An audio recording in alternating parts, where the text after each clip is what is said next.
Welcome to the 38th chapter of the book of Exodus. I changed another thing here. The title, next edition, it will be The Whole Burnt Offering Altar.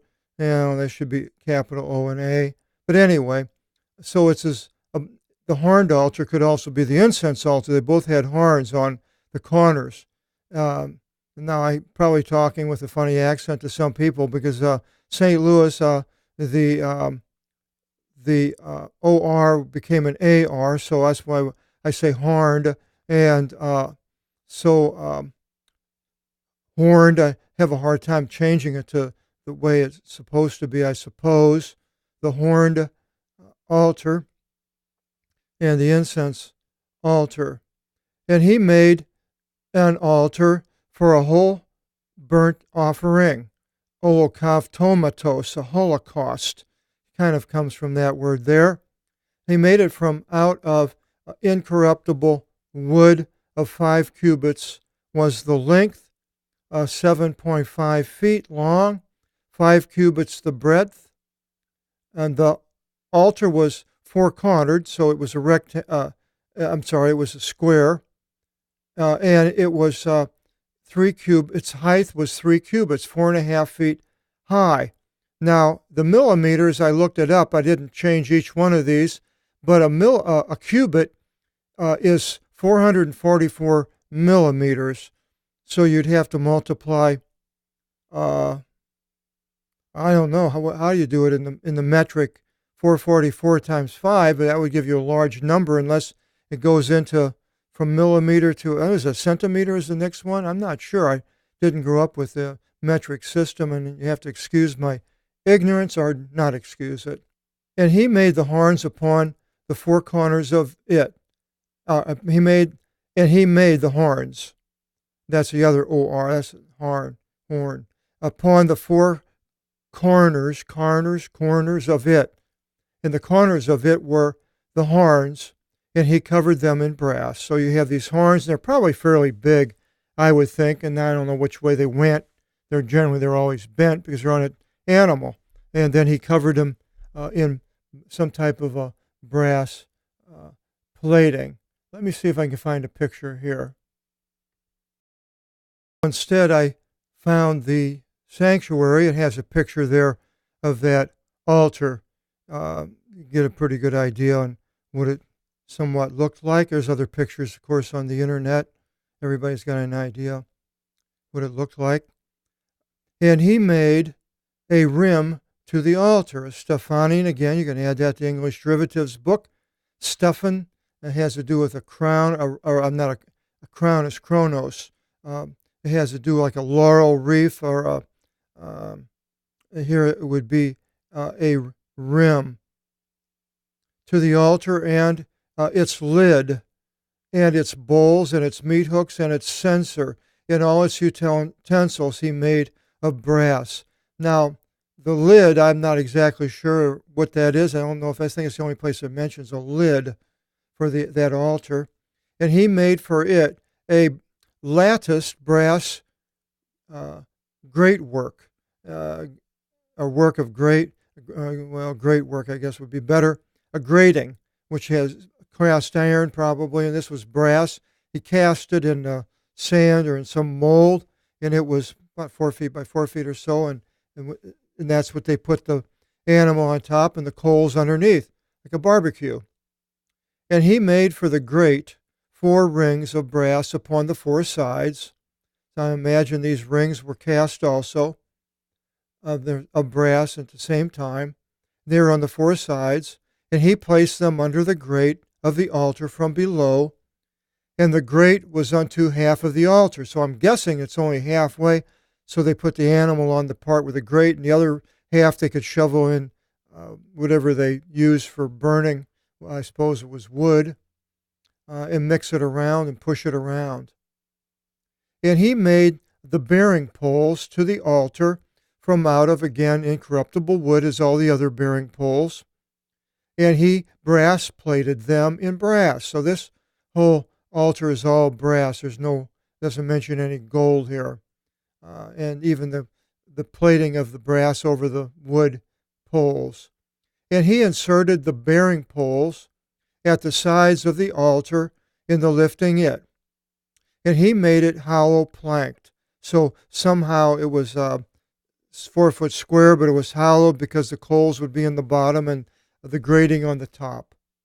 Now how they may have covered it with brass or some sort, or inside, or some type of a metal so it wouldn't burn the wood.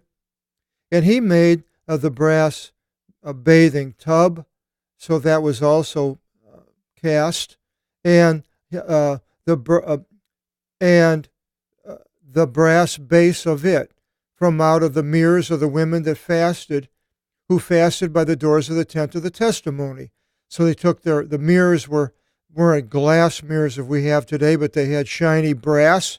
It was so shiny that they could see themselves in it. So they took these mirrors and melted them down, I suppose. Now the next one should be, maybe I could have put a large one here for the bathing tub, but the next major one would be the courtyard. And that would be, of course, the place that we saw. That was this whole area around here. I'm thinking that would be the courtyard.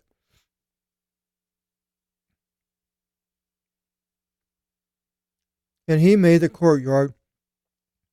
The things towards the south, shrouds for the courtyard from out of linen being twined. So it was a shroud, a material, 100 by 100. That's 150 feet.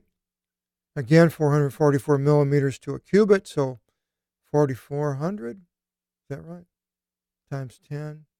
444 times 100. 44,400. Well, tells you how much I know about math. And their posts, 20, and their 20 brass bases. So that's all these poles that are right here, and they have bases down at the bottom and tops. And their hooks and their clips, and that would be pulling these together, were out of silver. And the side towards the north was 150 feet, and their posts also 20, and their 20 brass bases, and their hooks and their clips were of silver. So this is the north, and this is the south, west, and this is the east. So they are both the same, goes along with this picture. And the side towards the west, that's the back, curtains of 75 feet, and their posts 10, and their bases 10 on the bottom, and their hooks, their clips were of silver, which joined them together.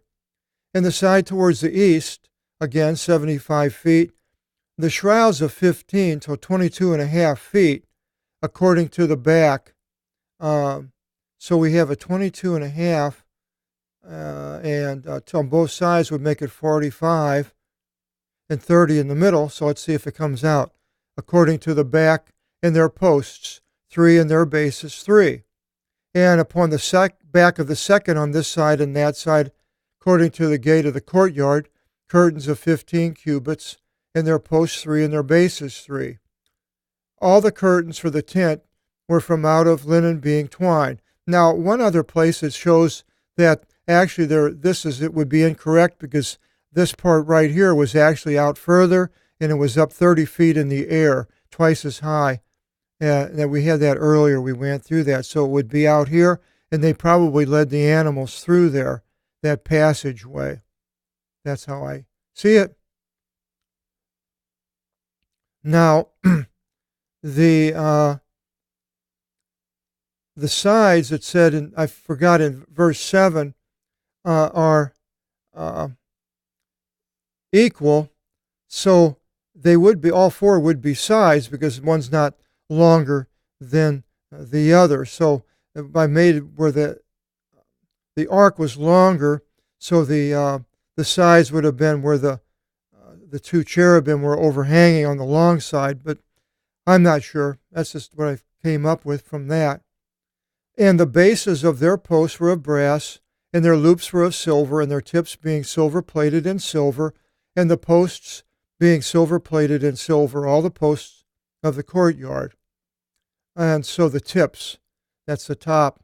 That was silver. And the veil of the gate of the courtyards, there's the veil, a work of an embroiderer from out of blue, purple, and scarlet being spun, and linen being twined. 30 feet was the length or the height and the breadth, 5 cubits, being made equal to the shrouds of the courtyard. So now, well, the 30 feet could be the width, and that would come up, the 45 and the 30 would come out about right, and the 7.5 being high. So from here, it sounds like it was 7.5 feet, so I might have had it wrong before. So instead of being 30 foot high. I'm learning all this just like you are. There's a lot to go through and learn about all of the measurements and everything. It's not an easy task to figure this all out. Now, I'm not reading books and people, what they are writing about. I'm doing it on just from reading the Greek Bible. And their steel. Their posts 4 and their bases 4 were of brass, and their loops were of silver, and their tips being silver plated and silver. And all the stanchions of the courtyard round about were of brass. Now, I'm not exactly sure what a stanchion was, unless that's a crosspiece. And this was the arrangement of the tent of the testimony, as was given orders to Moses, for the ministration to be of the Levites, through Ithamar, the son of Aaron, the Iereos, the priest, hieroglyphics, the priestly writing, and Iereos comes from that, and Bezaleel, the son of Uri, from out of the tribe of Phylum, from that, of Judah, made as the Lord gave orders to Moses, and Eliav, the son of Ahisamach, from out of the tribe of Dan, who supervised construction, the woven works and the stitched works and the embroideries woven in blue and purple and scarlet, being spun in linen. So this Eliab was over the materials that were materials. Now it goes to the choice portion offerings, and these were the offerings that the people gave out of their goodwill to make all these things. It was just a free will type of an offering of the choice portions. It wasn't they weren't taking, like I said before, they weren't taking their old furniture down to Goodwill and getting a big markup so they could take it off on their taxes. God doesn't want our junk.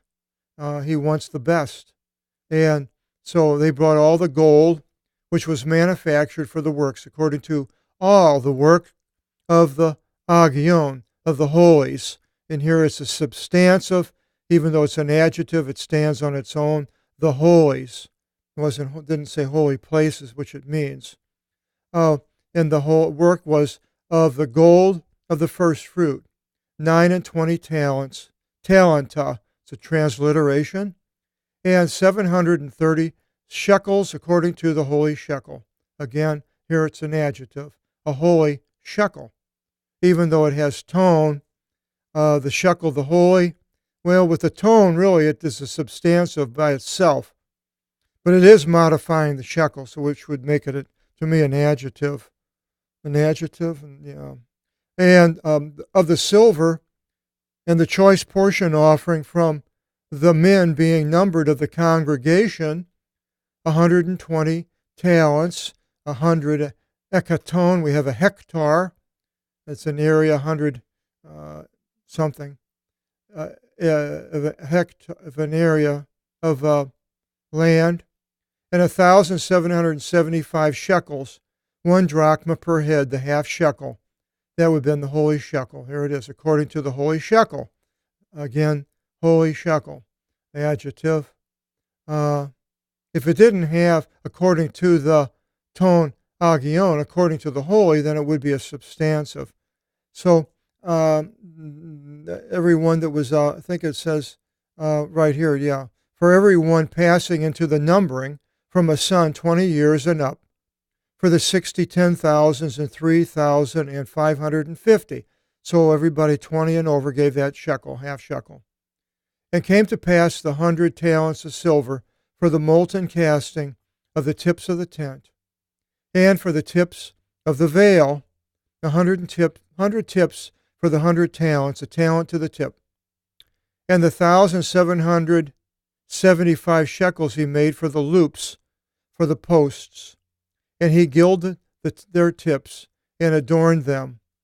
And the brass of the choice portion offering that they brought was 370 talents and 2,400 shekels.